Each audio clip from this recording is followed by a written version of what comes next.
할렐루야, 반갑습니다. 전국성 TV 전국성 목사입니다. 오늘 증거할 하나님의 말씀은 사무엘하 24장 1절로 25절에 관한 말씀이 되겠습니다. 고린도전서 10장 12절의 말씀을 보니까 선줄로 생각하는 자 넘어질까 조심하라고 말씀하고 있습니다. 우리네 인생살이, 우리네 믿음 생활, 언제 어떻게 누가 무너지고 넘어질지 아무도 장담할 수 없습니다.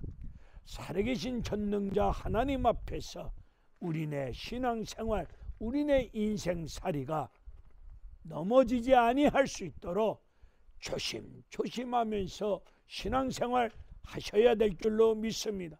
언제 넘어지기 쉽지요? 일이 잘 될 때, 성공했을 때, 뭔가 일이 잘 풀리고 뻗어나갈 때에, 먹고 살만할 때에, 이때 넘어지기 쉽습니다. 이때 무너지기 쉽습니다. 이때 더욱 하나님 찾고 의지하고 기도하고 조심조심 신앙생활 하셔야 될 줄로 믿습니다. 힘들고 어려울 때는 하나님을 찾고 의지하고 절박한 가운데 애절한 심령으로 하나님의 긍휼하신 은혜로운 도움의 손길이 임하기를 간절히 구하고 있잖아요. 이때는 하나님을 찾고 의지하고 기도하니까 넘어지지 않습니다. 그러나 일이 잘 될 때, 먹고 살만할 때에, 뭔가 뻗어나갈 때에 이때 하나님 찾지 않습니다. 바쁘다는 핑계로 이런저런 상황 논리를 피면서 하나님 찾지 않고 절박한 심정으로, 애절한 심정으로 은혜를 구하지 아니하고 교만한 생각을 가지고 하나님 말씀을 떠난 가운데 넘어지기 쉬운 믿음 없는 생활을 하기가 쉽습니다. 이때 정신 바짝 차리고 깨어서 기도하는 가운데 조심조심 하셔야 될 줄로 믿습니다. 다윗은 사울의 칼날을 피하여 도망 다닐 때, 이때는 하나님을 찾고 의지하고 기도하고 은혜를 사모하였습니다. 이때 무너지지 아니하였습니다. 왕궁에 있을 때, 뭔가 잘 될 때, 나라가 뻗어나갔을 때에 이때 다윗은 하나님 앞에서 범죄하고 악한 행동을 일삼음으로 말미암아 무너지고 넘어지는 경우를 성경을 통해서 보았습니다. 오늘 24장 1절의 말씀을 보니까 하나님께서 다윗을 격동시키사, 여기서 격동시킨다는 말씀의 뜻은 다윗의 마음속에 자기를 드러내고 과시하고 자랑하고 싶은 생각으로 가득 차 있습니다. 이때 하나님께서 다윗의 그런 마음을 하나님이 누르고 있습니다. 누름으로 말미암아 다윗이 행동으로 옮기지 못하였습니다. 하나님이 누르고 있는 이 자체가 엄청난 은혜입니다. 하나님이 누르고 있는데도 불구하고 다윗은 자기 자신을 과시하고 드러내고 자랑하고 싶은 생각이 들썩들썩하는 가운데, 그런 상태 속에서 자꾸 자기를 드러내고자 하는 생각 속에 행동으로 옮기고자 하는 마음으로 가득 차 있을 때 하나님이 누르고 있던 손을 띱니다. 손을 띄자마자 사이다, 콜라, 가스 솟아오르는 것처럼 죄악이, 품었던 죄악이 뿜어나오면서 하나님 앞에 크게 범죄하고 말았습니다. 그것이 인구조사 아니었습니까? 역대상 21장 1절의 말씀을 보니까 사탄은 찬스에 강합니다. 하나님이 손댄 것을 알고 있는 사탄이 역대상 21장 1절에서 다윗의 마음을 충동시켜 다윗의 마음을 충동질시킴으로 인구조사를 하게 만들었습니다. 사탄은 찬스에 강합니다. 사탄은 기회를 놓치지 아니합니다. 다윗을 충동질시켜 인구조사를 하게끔 만들었습니다. 북쪽 단에서부터 남쪽 끝 브엘세바에 이르기까지 부하를 시켜서 인구조사를 하게끔 만들었습니다. 인구조사를 하게끔 만든 이유가 어디에 있습니까? 24장 9절에서 인구조사를 하게 된 이유를 밝히고 있습니다. 전쟁이 일어났을 때 칼을 빼들고 담대하게 전쟁터에서 싸울 만한 강한 군사력이 얼마나 될 수 있을까? 나라를 운영하는 과정 속에 나라가 어려울 때, 전쟁이 났을 때 담대하게 칼을 뽑아서 전쟁터에서 싸울 만한 강력한 군인 수가 얼마나 될 수 있을까? 이것을 확인하고자 인구조사를 하였습니다. 북쪽 이스라엘 80만, 남쪽 유다 50만, 합이 130만 인구조사를 하였습니다. 인구조사하기 전에 다윗은 전쟁을 치를 때 강력한 군사력, 강력한 무기를 의지하지 않았습니다. 하나님을 믿고 의지하고 하나님 앞에 기도하는 가운데 하나님 시키는 대로 순종하였을 때에 백전백승했던 다윗 아닙니까? 이랬던 다윗이 인구조사를 통하여 강력한 군사력이 얼마나 될 수 있을까? 그것을 조사했던 것입니다.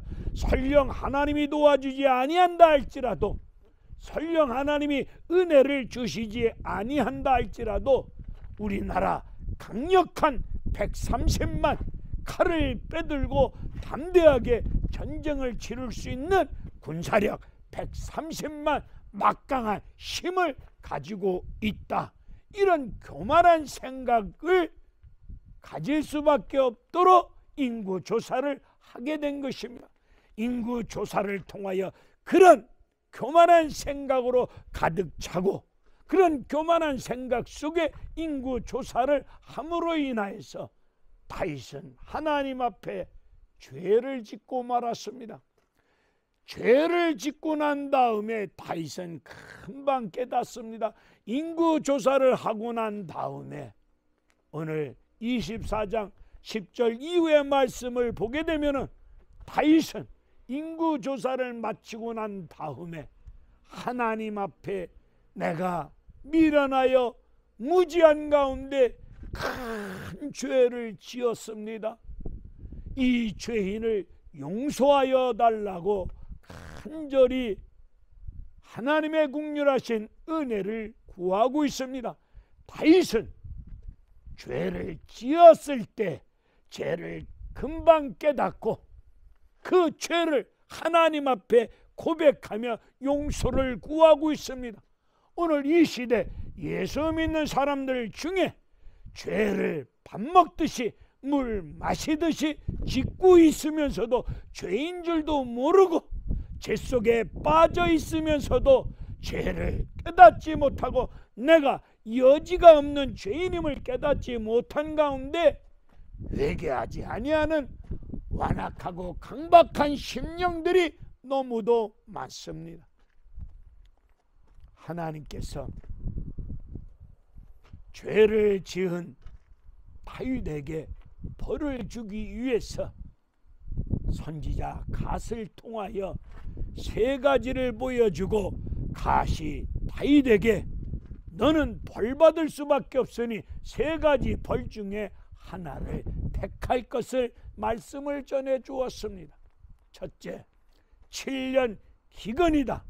둘째, 3개월 동안 전쟁을 통해서 쫓기는 비참한 아픔을 겪어야 된다. 셋째, 3일 동안 전염병이 임할 것이다. 이때 다윗은 3일 전염병을 택합니다. 3일 전염병을 택한 이유는 3일 짧은 기간이기에 택했다기보다는 하나님이 내가 지은 죄를 벌 주실 때 달게 받겠다는 심령으로 3일을 택하였습니다. 3일 동안 전염병이 임함으로 말미암아 7만 명 대죽음을 당합니다. 오늘 코로나 전염병으로 말미암아 숫자를 셀 수 없을 정도로 죽음의 희생의 대가를 지금도 이 시간도 치르고 있습니다. 24장 16절의 말씀을 보니까 하나님께서 천사에게 명합니다. 이제 됐다. 재앙이 더 이상 임하지 않도록 재앙을 거두거라 명하여 주십니다. 코로나 전염병, 우리가 철저하게 방역 수칙을 지키면서 조심하셔야 되겠지만 하나님께서 이 지구촌에 임한 전염병을 그칠 수 있도록 하나님의 은혜가 임하셔야 될 줄로 믿습니다. 다윗은 타작마당 앞에서 하나님 앞에 번제와 화목제를 드립니다. 타작마당이 주는 뜻이 무엇입니까? 타작마당은 심판을 뜻하지 않습니까? 타작마당에서 알곡과 쭉종이가 갈라집니다. 타작마당에서 진짜와 가짜가 구별됩니다. 코로나 전염병, 이 코로나 바이러스 때문에 알곡과 쭉종이, 믿음 있는 사람과 없는 사람, 진짜와 가짜가 구별될 줄로 믿습니다. 타작마당에서 번제와 화목제를 드립니다. 타작마당 땅 주인이 다윗에게 이 땅을 그냥 가지세요 라고 말씀을 하니까 다윗은 아니다, 값을 치른다. 다윗은 땅값을 치릅니다. 하나님의 국률하신 은혜와 국률하신 사랑의 손길은 반드시 대가를 치러야 될 줄로 믿습니다. 하나님이 나와 여러분을 사랑하는 가운데 주하고 더러운 죄인을 용서하여 주셨습니다. 그 용서는 우리 하나님께서 십자가에서 독생자 예수 그리스도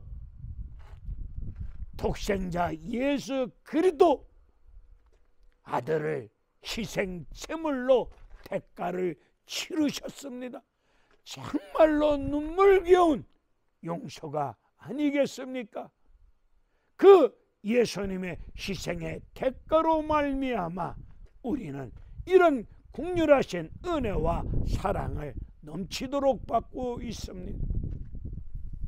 타작마당, 역대상 3장의 말씀을 보니까 그 타작마당에 솔로몬이 예루살렘 성전이 지어집니다. 성전은 예수 그리스도를 뜻하고 있지 않습니까? 성전의 주인은, 성전은 예수입니다. 타작마당에서 그 마당에 예루살렘 성전이 세워집니다. 창세기 22장의 말씀을 보게 되면 아브라함은 모리아산에서 독자아들 이삭을 번제를 드리고자 합니다. 이 모리아산이 타작마당이 아니겠습니까?